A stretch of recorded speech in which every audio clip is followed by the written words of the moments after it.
Good afternoon students.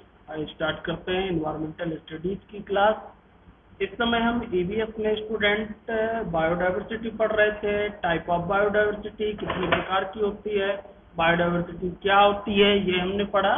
और आज हम जो बात करने वाले हैं बायोडाइवर्सिटी इन इंडिया। इंडिया में बायोडाइवर्सिटी का क्या रोल है और कहाँ पे सबसे अधिक पाई जाती है, कौन सा प्लेस है इंडिया का बायोडाइवर्सिटी के मामले में। तो आज हम जानेंगे biodiversity in India. In India is a now as one of the most diverse country of the world wide. Biodiversity की यदि बात करें तो इंडिया एक मोस्ट डाइवर्सिटी कंट्री है वर्ल्ड वाइड में, पूरे वर्ल्ड में। When it come to the ability of different plant, यहाँ सबसे बड़ी बात यह है कि हमारे इंडिया में विभिन्न प्रकार के प्लांट्स, विभिन्न प्रकार की प्रजातियों के प्लांट्स पाए जाते हैं। India is in 9th places almost all the country listed. India का जो स्थान है बायोडाइवर्सिटी के रूप में वो 9वें स्थान पर है, यानी कि बायोडाइवर्सिटी के रूप में इंडिया को 9वें नंबर की रैंकिंग प्रोवाइड की गई है। It is the reason of my important crops. इसमें बहुत सारे ऐसे इम्पॉर्टेंट क्रॉप्स हैं, फसलें पाई जाती हैं। आप देख सकते हैं भारत दुनिया भर में सबसे विविध देशों में से एक के रूप में जाना जाता है। जब विभिन्न पौधों की प्रजातियों की उपलब्धता की बात आती है तो भारत को ही जानते हैं लोग कि यहाँ पे विभिन्न प्रकार के पौधों की प्रजातियां पाई जाती हैं। तो भारत सभी देशों की सूची में से 9वें स्थान पर है। इस बात को आप ध्यान रखें। बायोडाइवर्सिटी में भारत जो है, हमारा इंडिया जो है 9वें स्थान पर है। और यहाँ पे बहुत सारे प्रजातियां पाई जाती हैं। जैसे फसल की बात करें, अरहर, तिल, बैगन, कपास, कई महत्वपूर्ण फसलें पाई जाती हैं जिनका यूज इंडिया में किया जाता है। इसके अलावा भारत सुगंधित फसलों के अलावा जड़ी बूटी, औषधि, सब्जी, घरेलू कई प्रकार के ऐसे भी आपके इससे प्रजातियां पाई जाती हैं जिनका यूज सबसे ज्यादा भारत में किया जाता है। मैं यहाँ पर एक बात और आपको बताना चाहूंगा। विश्व के 25 में से 2 जैव बायोडाइवर्सिटी हॉट स्पॉट भी भारत में स्थित हैं, यानी कि जहां पर सेम समुदाय की एक से अधिक प्रजातियां पाई जाती हैं उसको हॉट स्पॉट कहा जाता है। यहाँ पे मैं बता दूं, हॉट स्पॉट तो विश्व के जो हॉट स्पॉट हैं, बायोडाइवर्सिटी के हॉट स्पॉट हैं, 2 हॉट स्पॉट अपने इंडिया में पाए जाते हैं। India is also now for the it equally diverse वर्नल Beth, यानी कि इंडिया अपना जो है जीवों से संबंधित जितना भी है विभिन्न प्रकार की, यहाँ देखा जाए तो उन जीवों को, प्रजातियों को रहने के लिए आवास अवेलेबल है, उनके रहने के लिए विभिन्न प्रकार का क्लाइमेट अवेलेबल है, यानी कि अपने यहाँ बरसात भी होती है, गर्मी भी होती है, ठंड भी पड़ती है। तो कई प्रकार की प्रजातियां ऐसी होती हैं जो बरसात में ज्यादा इन्वॉल्व होती हैं, जो गर्मी में भी, यानी कि नॉर्मल टेम्परेचर अपने यहाँ रहता है, इसलिए अधिक से अधिक प्रजातियां पाई जाती हैं। कई प्रकार के आपके national highway above 91,000 district range of animal spices, यानी कि इसकी लगभग 91,000 विभिन्न प्रकार की प्रजातियां भारत में पाई जाती हैं। जो एनिमल यानी कि पशु प्रजातियां हैं वो भी अपने भारत में है। इसके लगातार अब कमी आ रही है कुछ समय से बायोडाइवर्सिटी में। उसका रीजन है क्योंकि हम कंजर्वेशन पे ध्यान नहीं दे रहे हैं। नहीं तो हमारे यहाँ सबसे ज्यादा डाइवर्सिटी की जो प्रॉब्लम थी वो सॉल्व होती थी। हमारे यहाँ कई प्रकार की प्रजातियां पाई जाती थी, लेकिन आज कुछ वर्षों से इसमें कहीं ना कहीं प्रॉब्लम आ रही है। वो प्रॉब्लम क्यों आ रही है, हमें उस प्रॉब्लम को समझना पड़ेगा और समय समय पर उस पर कंट्रोल भी करना पड़ेगा। देखिए, यदि इसकी बात करें, राष्ट्रीय पशु प्रजातियां लगभग 91,000 विशिष्ट श्रेणी में है और इसकी लगातार कमी आ रही है समय। इससे नियंत्रण करने के लिए समय समय पर बायोडाइवर्सिटी कंजर्वेशन यानी कि संरक्षण विभिन्न कार्यक्रम शुरू किए जा रहे हैं और कई ऐसे कार्यक्रम होते हैं, कई ऐसे एनजीओ चलाए जा रहे हैं जिससे बायोडाइवर्सिटी को बैलेंस किया जा सके और उन प्रजातियों को बचाया जा सके। और इसीलिए हमने स्टार्टिंग में बताया था, हमें इन्वायरमेंट पढ़ने का मेन उद्देश्य यही है कि हम अपने इन्वायरमेंट को बचा रखें, आने वाली जनरेशन जो है वो सुरक्षित रहे, उसको ये सारी चीजें मिल सके, इसलिए इसका कंजर्वेशन करना बहुत जरूरी है। अब इसके कंजर्वेशन में यदि बात की जाए तो दो तरीके के इसके कंजर्वेशन किए जाते हैं, different between in site and x site conservation, यानी कि कंजर्वेशन यानी संरक्षण। जो बायोडायवर्सिटी है इसका संरक्षण दो तरीके से होता है, इन साइट और ऑफ साइट। कैसे?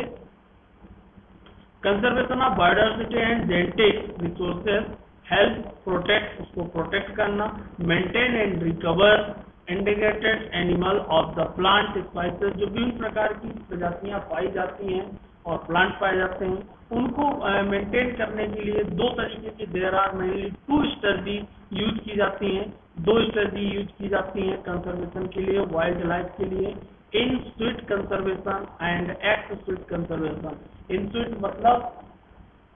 का मतलब है कि अपने जो सुरक्षित करना है, उनको रखना है, उनको हम कहीं ना कहीं अपनी उन्हीं की जगह में यदि सुरक्षित करते हैं तो इंस्टीट्यूट होगा, और यदि कहीं दूसरी जगह उनको सुरक्षित करते हैं तो एक्ट होगा। मैं दोनों को बताता हूँ। बोथ द स्ट्रेटजी, दोनों strategy aim to maintain the recover the endangered species. जो आपकी इन दोनों स्ट्रेटजी का मतलब है वो ये है कि जो विभिन्न प्रकार की प्रजातियां हैं उनको कहीं ना कहीं बचा के रखना, उनको लुप्त होने से बचाना। They are different from each. अब मैं यहाँ बात कर रहा हूँ in situ conservation. In situ conservation which is also known as the on site conservation. On site जहाँ पे वो है वहीं पे उनका कंजर्वेशन करना, यानी कि जो जंगल में वहीं पे कंजर्वेशन कर दें, जो नदियों में है नदियों में कर दें, जो तालाब पे है तालाब पे कंजर्वेशन कर दें। Refer to the conservation of wild species in their natural habitation and environmental. It aim to conserve the natural habitats of the living creature and maintain the recover wild spices। यानी कि जो भी हमारे, मैं सीधा बात करूं तो इन स्वीट या ऑन स्वीट का मतलब क्या है? जंगली प्रजातियां जो पाई जाती हैं, आवास और पर्यावरण में संरक्षण को, उनको क्या करना? सुरक्षित करना। इसका उद्देश्य जीवित प्राणियों में जो आवास हैं उनको जंगल में ही उनको बनाना और उनके जंगल में ही उनकी व्यवस्था करना, उनको वहां पे संरक्षण करना आपका इंस्टीट्यूट होगा। और उनके फूड की व्यवस्था करना, वाटर की व्यवस्था करना, एयर की व्यवस्था करना, वो भी आपका क्या होगा? इंस्टीट्यूट के अंतर्गत आएगा। बायोस्फीयर, जो बायोस्फीयर पाए जाते हैं वो आपका बायोस्फीयर रिजर्व इंस्टीट्यूट संरक्षण का उदाहरण है। और इसी प्रकार यदि एक्स की हम बात करें conservation which is also of the off site the conservation, refer to the conservation of the endangered species in the artificial या माइन मेड हैबिटेट। यानी कि हम अपना स्वयं का बनाए आर्टिफिशियल, उनके जो रहने वाले आवास हैं उनको हम तैयार करें, व्यक्ति तैयार करें, आर्टिफिशियल जनरेट करें, वो आपका कहलाएगा एक्स आपका कंजर्वेशन। यानी कि मानो यदि व्यक्ति अपने से बना करके उनको कंजर्वेशन कर रहा है।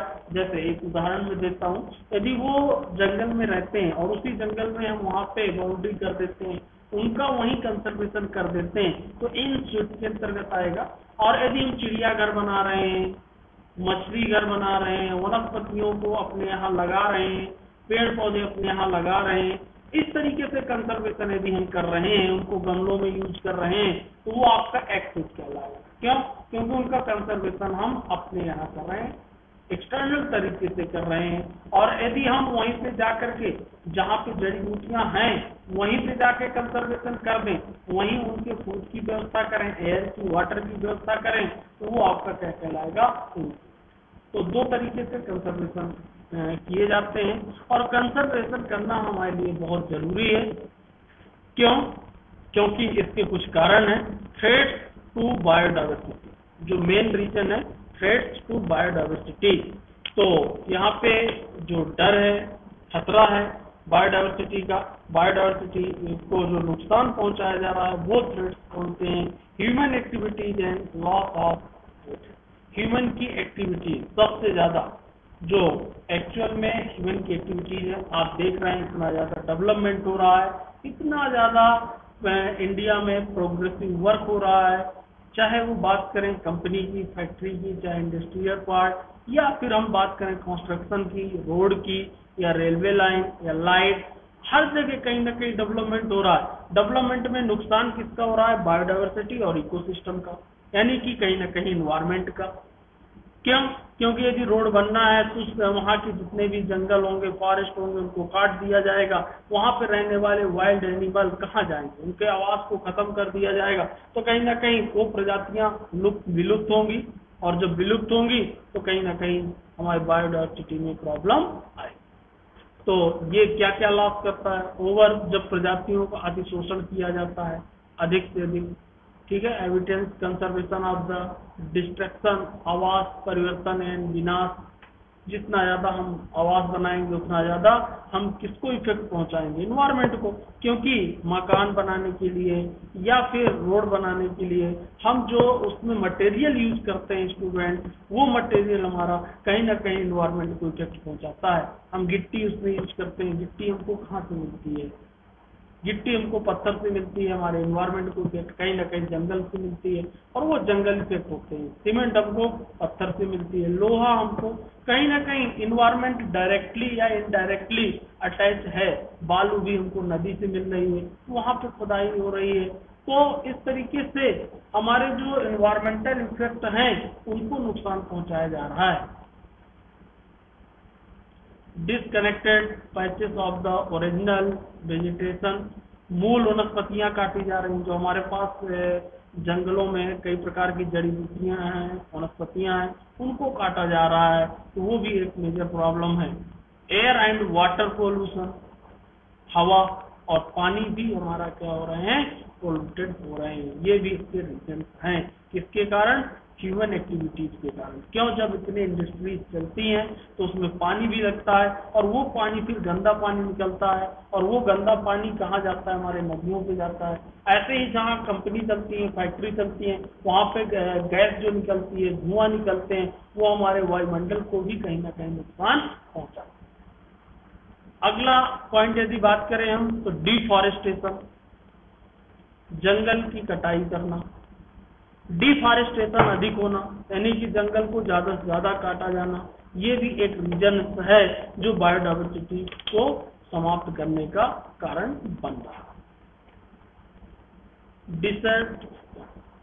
डिसर्ट या डिसर्टिफिकेशन, यानी कि मरुस्थल, यानी कि मैदानी इलाका, कुछ उपजाऊ ना रह जाना। उसका रीजन क्या है?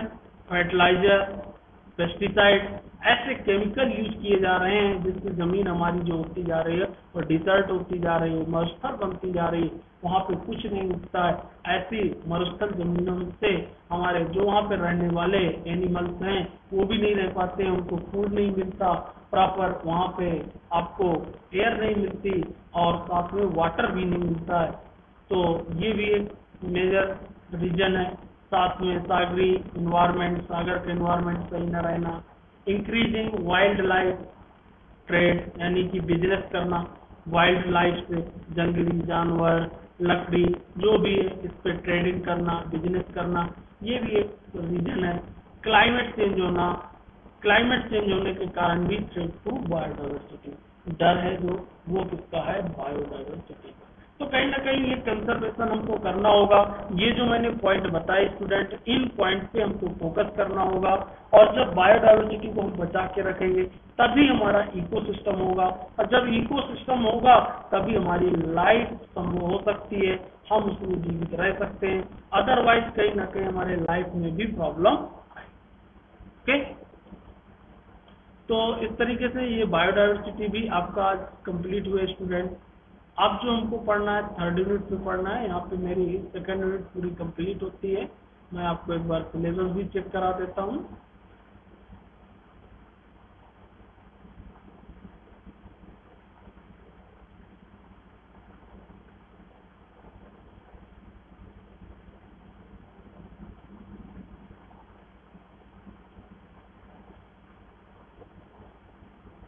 देखिए हमने क्या क्या पढ़ा है, यहाँ पे बात कर लेते हैं एक बार सिलेबस में स्टूडेंट।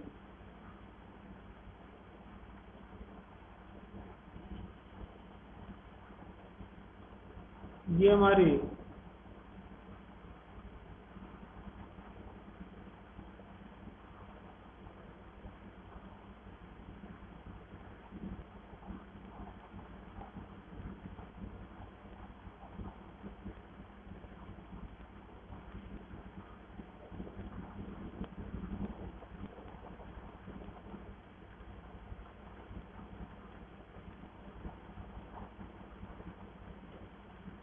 ये देखिए यहाँ पे हमने जो कंप्लीट किए स्टूडेंट, हमारी फर्स्ट यूनिट कंप्लीट हो गई थी यहीं पर।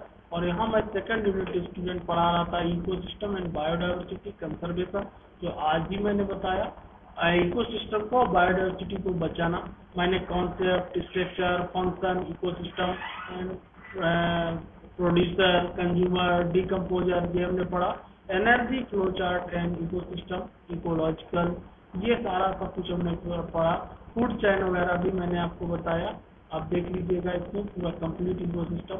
मैंने इकोसिस्टम के टाइप भी बताए थे, forest ecosystem, grassland ecosystem, dessert ecosystem, aquatic ecosystem, pond, stream, lake, river, ये सारा हमने बताया हुआ था। अब हम जो पढ़ रहे थे biodiversity, genetic, spices, ecosystem diversity, biodiversity of India, जो आज मैंने बताया, वैल्यू ऑफ बायोडाइवर्सिटी, क्या उसका यूज है, कितने टाइप का है, ये बताया। हॉट स्पॉट ऑफ बायोडाइवर्सिटी, ये भी मैंने आपको बताया बीच में। Threat of biodiversity, habitat loss, poaching wild animal, man wild conflict, ये मैंने आज आपको बताया। Conservation of biodiversity, in situ and ex situ conservation of biodiversity. यानी कि यहाँ पे हमारा सेकंड यूनिट भी कंप्लीट हुआ। हम फर्स्ट यूनिट भी कंप्लीट हो गया, सेकंड यूनिट हो गया। अब हमको थर्ड यूनिट में कल से जो पढ़ना है वो हम पढ़ेंगे स्टूडेंट, क्या, इन्वायरमेंटल पॉल्यूशन, पॉल्यूशन और उसके इफेक्ट। ये यूनिट एक्चुअल में मैं फर्स्ट में भी पढ़ा चुका हूँ, क्योंकि उसी से रिलेटेड यूनिट होगी। वहाँ मैंने नेचुरल रिसोर्सेज पढ़ाए थे, जैसे वाटर, फॉरेस्ट, सॉइल, ये सारे रिसोर्सेज पढ़ाए थे। और उनके ये भी बताया था क्या इफेक्ट है, क्या उनसे नुकसान है, क्या पोल्यूशन है। फिर भी मैं एक बार आपको यहाँ रिवाइज करा दूंगा। इसके बाद थर्ड और फोर्थ यूनिट में आपका जो है सोशल इशू से रिलेटेड और इन्वायरमेंट, पॉपुलेशन से रिलेटेड। ओके स्टूडेंट, यहाँ बायोडाइवर्सिटी कंप्लीट होती है। कल हम पढ़ेंगे पोल्यूशन, व्हाट इज पोल्यूशन, क्या है पोल्यूशन और कितने प्रकार का है, थर्ड यूनिट। आज की क्लास हम तक